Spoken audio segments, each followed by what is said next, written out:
de vous retrouver. Bienvenue, chers téléspectateurs, à ce journal, dont voici les grands titres. 4 milliards de francs burundais, c'est la somme que le gouvernement burundais compte débloquer pour rendre disponible le vaccin contre la fièvre de la vallée du Rift. Vous suivrez les détails dans ce journal. Et certains habitants de la mairie de Bujumbura se plaignent des coupures incessantes d'électricité à Kamenge. Cela cause des dégâts sur leurs appareils de service, provoquant de la pauvreté au sein des familles. Et du côté du gouvernement, le porte-parole du ministère en charge de l'énergie promettait ce vendredi lors de l'émission publique des porte-paroles des différentes institutions de l'État en Ngozi une solution avec la fin imminente de la construction de certains barrages. Tout de suite, les détails.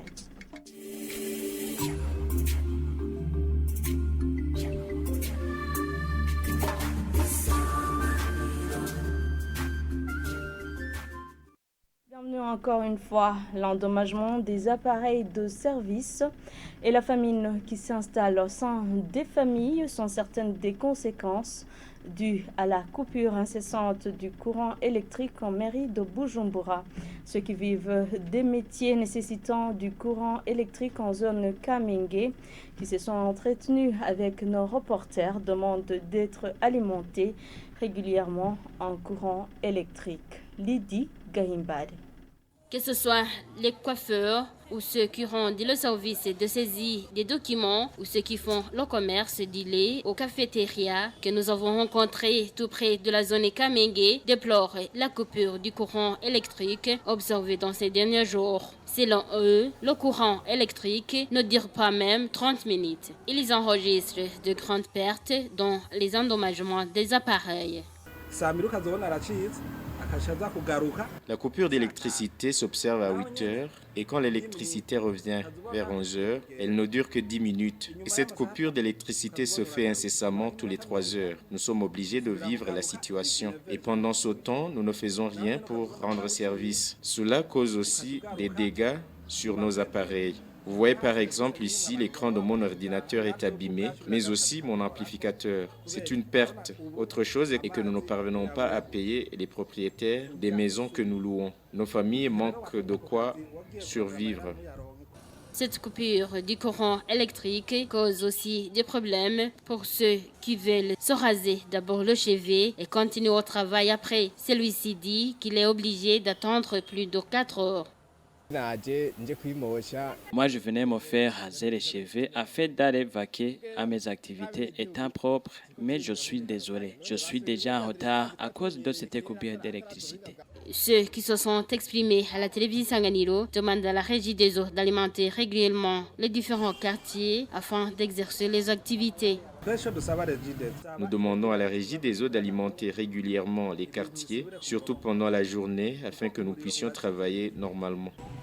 Des groupes électrogènes s'observent également devant les différentes maisons sur la route allant vers le marché Kamenge pour faciliter l'alimentation du courant électrique. À ce propos, la population devrait s'attendre à ce que le problème d'insuffisance d'électricité soit résolu en raison de la fin imminente de la construction de certains barrages. Le porte-parole du ministère en charge de l'énergie l'a affirmé vendredi passé en Ngozi lors de l'émission publique des porte-paroles des différentes institutions de l'État. La maintenance du réseau électrique pour accueillir ce courant électrique est l'une des causes du retard de sa disponibilité, a-t-il ajouté. Suivez. Nk'uko mubizi igihugu cacu cafashe intumbero irashe yuko giteza imbere igisata c'umuyagankuba kanatsinda kirumara. Le secteur de l'énergie fait partie des domaines prioritaires que notre pays a mis en avant pour son développement, d'autant plus que l'énergie est l'un des piliers pour une croissance économique d'un pays. Des barrages sont en cours d'achèvement, mais des activités d'accompagnement ont été entreprises, notamment la maintenance du réseau électrique à travers le pays pour que l'électricité produite soit bénéfique de façon optimale. Nous rassurons donc la population que d'ici peu, le courant électrique sera disponible en quantité suffisante. Nous pouvons citer ici les barrages comme Ruzibazi, Rusumo-Foss avec la capacité de production de 26 MW, également le barrage de Kabou 16 avec 20 MW attendus. Nous sommes vraiment à l'œuvre, mais je ne pourrais pas donner ici d'échéance pour la fin des travaux. Sachez que nous nous activons. C'est vrai que la population perd énormément, mais pour la Régie des eaux, qui est une entreprise commerciale, lorsque ses clients ne sont pas servis, c'est aussi une perte considérable. kubera nka Regide zone n'umudandaji igira iti amatara acitse nivyo umwenegihugu arahomba mugo nyene ntagira ibihomvye. Je vous le disais en titre, le gouvernement burundais compte débloquer 4 milliards de francs burundais pour rendre disponible le vaccin contre la maladie de la fièvre de la vallée du Rift. Après une réunion tenue par le ministère de l'Intérieur ainsi que celui chargé de l'élevage, les techniciens de ce ministère ont été sommés de soumettre au gouvernement un plan qui permettrait de reprendre l'abattage du bétail. Suivez Deogide Lulema, c'est le ministre en charge de l'agriculture et de l'élevage. Situation de la maladie appelée la fièvre de la vallée et du Rift. D'abord pour qu'on puisse avoir une vie d'ensemble, une compréhension commune. Après une discussion très fructueuse, il y a eu 3 décisions importantes. D'abord, nous avons décidé qu'il faut absolument disponibiliser les vaccins. Et le ministère en charge de l'Intérieur a promis la disponibilisation des fonds pour l'achat des vaccins. Et puis, nous avons aussi instruit les cadres en charge du service de l'élevage de nous faire un plan réaliste des activités qui vont concerner l'avant la vaccination, pendant la vaccination et la période après la vaccination. Mais aussi, nous avons instruit les cadres du ministère en charge de l'élevage de nous préparer un plan de riposte, d'intervention, à l'instar du plan qui a été mis en place, de la stratégie qui a été mise en place pour permettre aux musulmans, lors de leur fête du mouton, d'avoir accès effectivement aux moutons à égorger. Ainsi, ils vont nous proposer d'ici demain un plan de faire des lieux de mise en quarantaine des animaux qui pourraient être utilisés dans la consommation quotidienne de la viande au sein de la population. Et certains jeunes en vacances au nord de la capitale de Bujumbura ont été rassemblés par le centre jeune Kamenge pour un camp d'été à partir de ce lundi.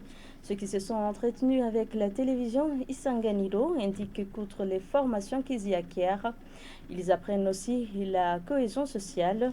Ils appellent les autres jeunes à leur emboîter le pas. Un appel également lancé par le responsable du département paix et réconciliation de ce centre. C'est un reportage de Sheila Ilambon. Pelle et râteau à la main en train de déboucher les caniveaux de la zone Chibitoke et Kamenge.